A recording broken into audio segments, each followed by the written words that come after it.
Prima di venire qui, fuori, non riuscivo a trovare un lavoro, capisci? Siamo piccoli, quindi non possiamo lavorare.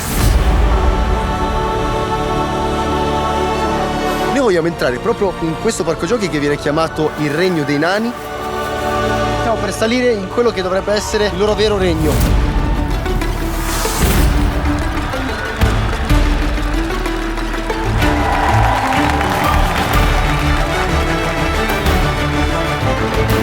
Sono felicissima di giocare con loro. Non abbiamo viste, ma cosa vuole mettere batte? È raro trovare persone come me. Mi sento come se fossi in una grande famiglia a Lilliput. Il mio nome è Giuseppe e ho una missione: girare il mondo per incontrare i personaggi più straordinari del pianeta e fargli una semplice domanda: cos'è per te la felicità? Benvenuti nel progetto Happiness. Ok, stiamo per entrare in un luogo sicuramente unico al mondo, perché quello che vedete dietro di me è un parco giochi e fino a qui tutto tranquillo. Ma se io vi dicessi che all'interno di questo parco giochi ogni dipendente, ogni artista che si esibisce è affetto da nanismo e proprio loro sono l'attrazione di questo parco divertimenti, così è tutta un'altra storia. E noi vogliamo entrare proprio in questo parco giochi che viene chiamato il Regno dei Nani per capire come vivono e che cos'è per loro la felicità. Quindi benvenuti in un'altra curiosa avventura del progetto Happiness. Nel cuore della provincia dello Yunnan, in Cina, si trova un parco giochi unico al mondo, il Regno dei Nani. È un mondo parallelo in cui vivono e lavorano solo persone affette da nanismo. Sono loro la vera attrazione turistica e ogni giorno si esibiscono interpretando i protagonisti delle fiabe più famose, intrattenendo migliaia di turisti. Questo parco fu fondato nel 2009 da Cheng Minjing, un ricco magnate del settore immobiliare che, come missione, aveva quella di offrire un rifugio sicuro e una possibilità di lavoro stabile per queste persone spesso emarginate. Tuttavia, il parco è da sempre al centro di dibattiti molto accesi. Infatti, organizzazioni come la Little People of America e la Handicap International lo hanno paragonato ad uno zoo umano, giudicandolo una forma di sfruttamento e spettacolarizzazione della diversità. La nostra missione è esplorare il Regno dei Nani, incontrare i protagonisti di questo microcosmo fiabesco e scoprire che cos'è la felicità per chi ha trovato in questo parco giochi il proprio posto nel mondo. Siamo arrivati molto presto, quindi tutti i negozi sono chiusi, ma almeno ci stiamo godendo le prove degli artisti e dei dipendenti che lavorano qui. E c'è il coreografo che li sta preparando per uno spettacolo dove interpreteranno dei soldati britannici e quindi adesso stanno facendo una prova. Appena finiscono proviamo a parlare proprio col coreografo per capire il suo lavoro e cosa stanno facendo in questo momento. Queste sono le guardie reali della nostra Lilliput. Sono qui ogni giorno per fare la parata e per far vedere a tutti la fierezza della nostra Lilliput. Il mio lavoro qui è creare coreografie dei balli e stupire ogni visitatore che viene con il nostro fantastico spettacolo. Rendo felici i turisti, arrivano felici e vanno via felici. Tra di loro chiamano il parco Lilliput e non potrebbe avere più senso. Ci lavorano circa un centinaio di persone e ogni dipendente è affetto principalmente da due forme di nanismo. Il nanismo sproporzionato, caratterizzato da arti e tronco di lunghezze non uniformi, e il nanismo proporzionato, che presenta una riduzione uniforme delle dimensioni del corpo, con tutte le parti proporzionate ma più piccole del normale. Ciò che però hanno tutti in comune qui è che non sono più alti di 130 centimetri. E questo è l'unico requisito per lavorare nel Regno dei Nani. Sta per iniziare uno spettacolo dedicato agli Hobbit. Qua siamo praticamente in una contea, la contea degli Hobbit. Sta per iniziare uno spettacolo.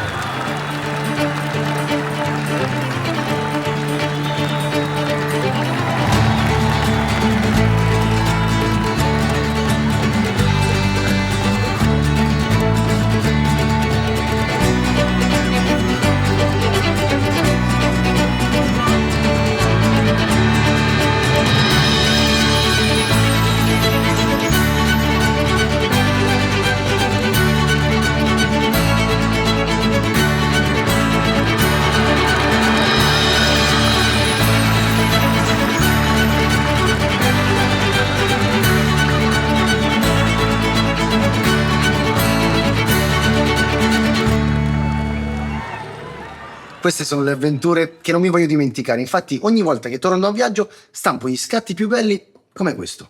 Ormai è un rituale. Ritorno a casa, disfo la valigia e poi prendo un momento tutto per me per selezionare le foto più belle e creare un fotoribro bellissimo come questo su fotosi.com. Oggi viviamo tutto attraverso i nostri smartphone. Facciamo foto, giriamo video e poi rimane tutto lì, nella galleria. Ma quanto spesso ci fermiamo davvero a rivivere quei momenti? Con Fotosi invece quei ricordi preziosi non si perdono tra le migliaia di foto sul cellulare, ma diventano un'emozione da condividere. Sfogliare un album di foto con gli amici, ridere dei momenti divertenti o rivivere un viaggio indimenticabile con la famiglia. Questa è proprio la magia delle foto stampate. E qui in studio invece ho decorato la mia stanza con questi fantastici fotoquadri che arrivano direttamente incorniciati dagli artigiani di Fotosi. Io devo soltanto scegliere il posto giusto e godermeli. E in descrizione vi ho lasciato un link per stampare le foto delle vostre vacanze e con il codice sconto Progetto 10 potrete creare dei bellissimi fotolibri come questi a un prezzo davvero speciale. E adesso torniamo nel parco giochi più unico al mondo. A fine spettacolo faccio amicizia con alcuni di loro e mi invitano nel camerino. Siamo appena entrati nel loro camerino in cui si truccano, si cambiano di abito per ogni spettacolo che devono fare e adesso cercheremo di fargli qualche domanda. Quanti anni hai? 19. Da quanto lavori qui? 6 mesi. Ti piace? Sì, i colleghi sono molto amichevoli. Nel paese in cui vivevo prima, io pensavo di essere l'unico ad essere così, con questa statura. Poi sono arrivato qui e sono rimasto davvero senza parole. Un po' sorpreso, sì. È raro trovare delle persone che siano come me. Ti ricordi come ti sei sentito la prima volta che sei venuto qui e hai scoperto di non essere l'unico? Prima mi sentivo un po' inferiore dentro di me. Invece, dopo essere venuto qui e aver scoperto tutto questo, dopo lo stupore iniziale, sono diventato più sicuro di me. Che prospettiva interessante. Proprio qui a Lilliput lui ha scoperto di non essere l'unico al mondo affetto da nanismo. Posso solo immaginare quanta forza e conforto possa dare una scoperta del genere. Come ti chiami? Piccola Mela. Come mai? Perché ho la faccia tonda. Mi chiamano Piccola Mela. Da quanto lavori qui? Da più di 2 anni ormai. Qual è il tuo compito qua? Sono un artista del regno. E quanti anni hai? 23 quest'anno. Come descriveresti questo posto a una persona che non c'è mai stata? È un paradiso qui. Un bel posto. È davvero piacevole. Sono felice perché, ecco, vengono molti amici a trovarmi da diverse parti. Vengono, ci guardano e ci divertiamo. E se non lavorassi qui, come pensi sarebbe la tua vita? Credo che sarebbe un po' triste perché in campagna la gente piccola come noi, viene presa in giro, è tenuta in disparte e si sente sempre inferiore. Da quando sono arrivata qui, la depressione è andata via. Vedi, adesso mi sento meglio, mi sento felice e sicura di me e mi sento libera. Qual è per te la cosa migliore di essere un nano? Potrebbe essere che abbiamo meno stress, non abbiamo bisogno di automobili e mutui come la gente normale. Non ci sono troppe cose di cui preoccuparsi. È tutto più facile. Non so se avete colto l'ultima risposta che ci ha dato la ragazza, che secondo me era molto interessante perché dà uno spaccato della società cinese che mette una pressione incredibile sui giovani. A scuola, all'università devono essere i migliori, devono farsi una famiglia il prima possibile, devono guadagnare tanto, tanta pressione che probabilmente le persone affette da nanismo non hanno. Tra i veterani del parco c'è Wong, che ci lavora quasi dalla sua apertura. E proprio qui dentro ha trovato l'amore. Mei, una collega che da qualche anno è diventata sua moglie. Vengo dalla provincia dello Shanxi e vivo a Lilliput da oltre 13 anni. Poi, quando ci siamo conosciuti, che anno era? 2012. 2012, ci siamo conosciuti nel 2012, sì. E l'ho vista e ho pensato fosse una ragazza davvero carina e gentile. Poi ci ho passato del tempo. Ci siamo conosciuti per 3 anni ci siamo trovati bene e ci siamo sposati nel 2015. Lui era tanto gentile, si prendeva molto cura di me, aveva sempre un occhio di riguardo. Immagino che la vostra vita sia cambiata completamente dal momento in cui vivete e lavorate qui. Ma cosa significa questo posto per voi? La mia altezza non è la stessa di una persona media e quindi è molto difficile trovare un lavoro. Ho letto di Lilliput su internet e li ho contattati immediatamente. Appena sono arrivato a Lilliput ho visto persone come me. D'un tratto non c'era più discriminazione e nessuno mi guardava male. È stato molto bello. Qui a Lilliput mi sento come se fossi in una grande famiglia. Dopo le medie sono rimasta a casa per quasi 6 mesi. Un giorno sono venuti a giocare a casa degli amici di papà e uno di loro mi ha raccontato di questo posto. Ha detto che avevano costruito una città in cui tutte le persone erano come me. Un posto dove si sarebbero presi cura di me senza discriminarmi. Lilliput. Qui noi non veniamo guardati in modo diverso. Dalle vostre parole è chiaro che vi sentite sicuri e protetti qui.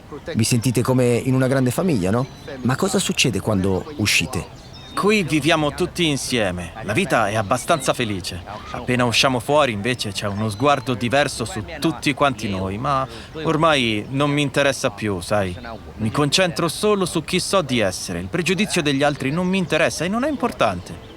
Quando usciamo, alcuni bambini non capiscono perché noi siamo ancora piccoli. Ti indicano e indicandoti dicono: guarda, c'è un nano. Noi pensiamo di essere persone esattamente come voi, solo un po' più basse. E come in ogni parco giochi che si rispetti, anche nel Regno dei Nani lo spettacolo non si ferma mai. I suoi artisti incantano il pubblico cavalcando cinghiali giganti, pony minuscoli e attraversando epoche diverse della storia cinese. Il loro obiettivo però è uno solo: strappare un sorriso ai bambini e ai loro genitori. Ma guardandomi intorno mi chiedo, tutta questa gente sta ridendo con loro o di loro?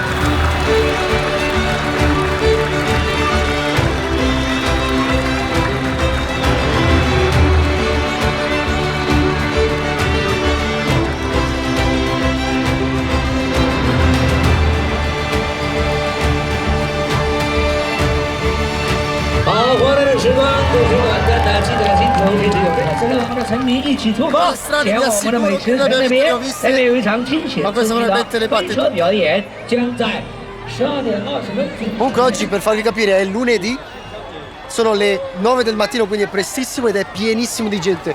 Io vorrei capire perché sono qui. Che cosa li ha spinti a venire a vedere lo spettacolo dei nani? Vedere queste persone così piccole mi incuriosisce. Vedere le loro vite e guardare alcune delle loro azioni quotidiane ci fa riflettere. Penso che le loro vite siano come le nostre, esattamente come le nostre. Penso che la loro vita sia davvero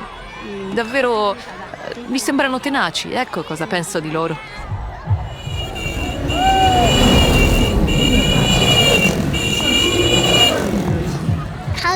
Sono felicissima di giocare con loro.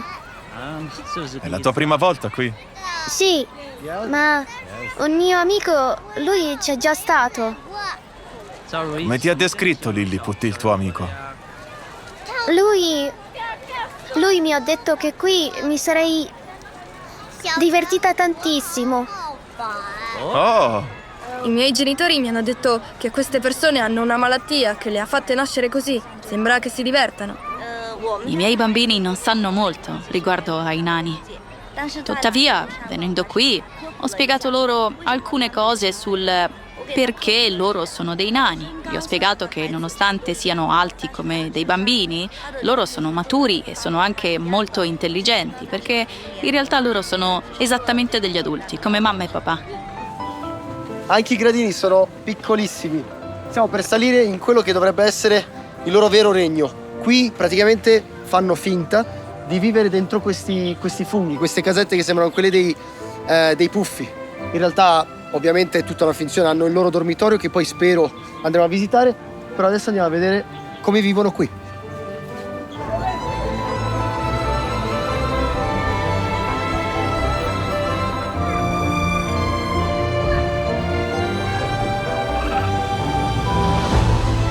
È veramente un altro mondo.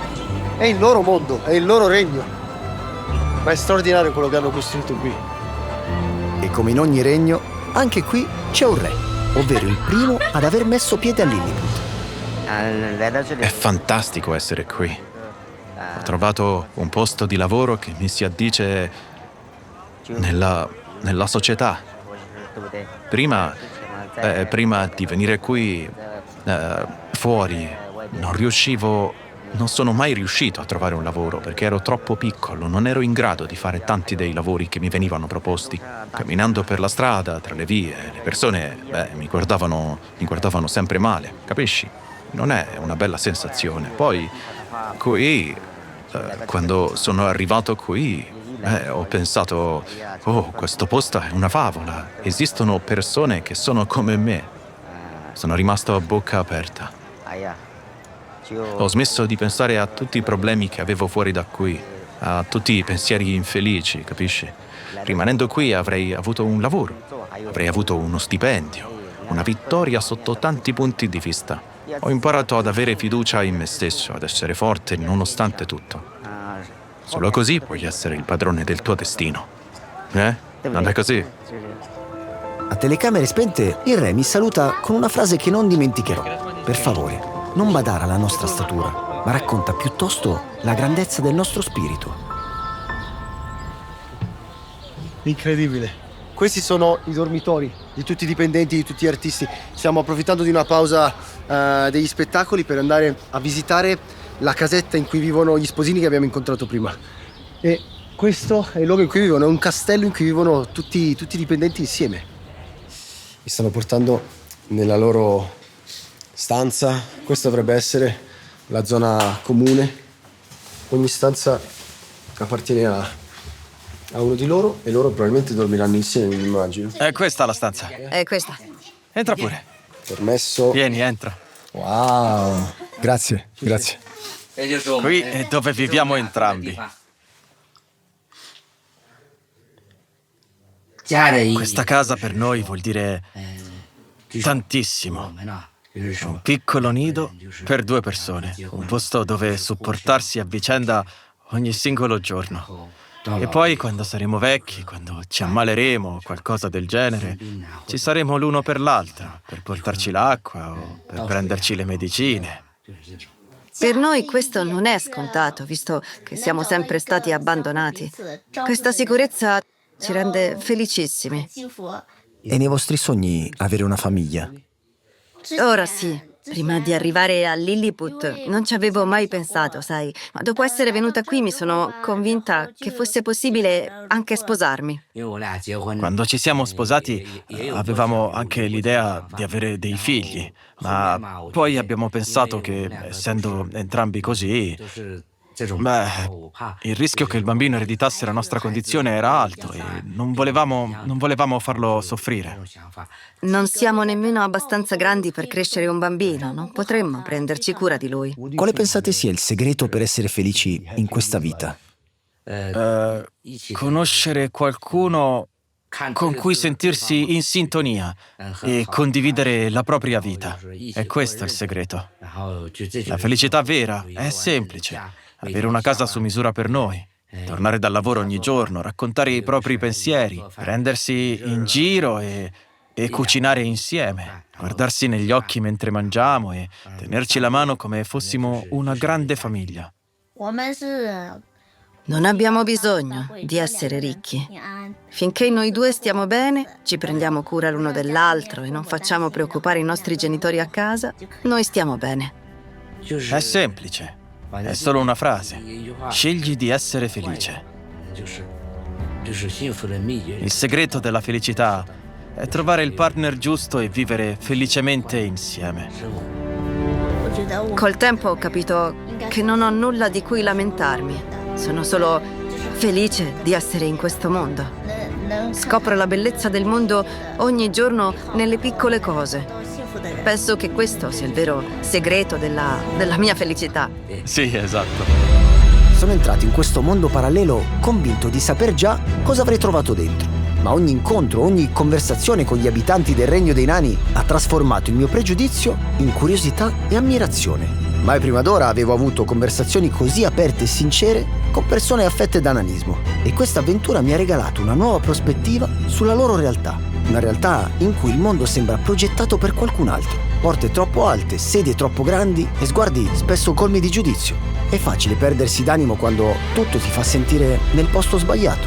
Eppure qui, a Lilliput, ho visto qualcosa di straordinario. Una comunità che non solo sopravvive, ma ci insegna che il segreto della felicità sta nella prospettiva con cui guardiamo la vita e con cui siamo capaci di coltivare quell'amore, quell'affetto e quella gioia per apprezzare la bellezza delle differenze.